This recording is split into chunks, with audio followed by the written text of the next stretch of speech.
Hello' everyone, আপোনালোক সকলোকে মোৰ ফাৰ্ষ্ট মিনি ব্লগলৈ স্বাগতম জনাইছোঁ।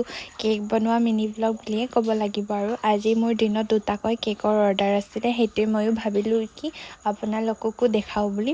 তো প্ৰথমতে আজি এইটো হাফ কেজিৰ কাষ্টমাইজ কেক এটা আছিলে, ভণ্টি এজনী অৰ্ডাৰ কৰিছিলে। তাই আজি মোৰ পৰা ছেকেণ্ড টাইম অৰ্ডাৰ কৰিছে।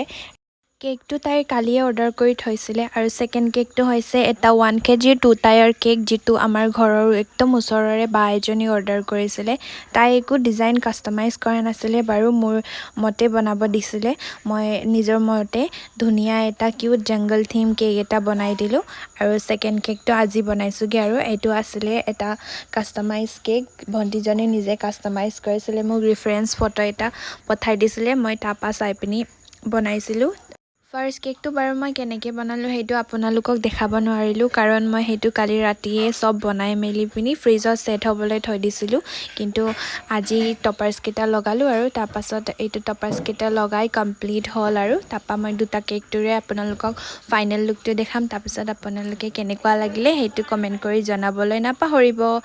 আজিৰ ভিডিঅ'টো ইমানতে সামৰিলোঁ। Bye bye.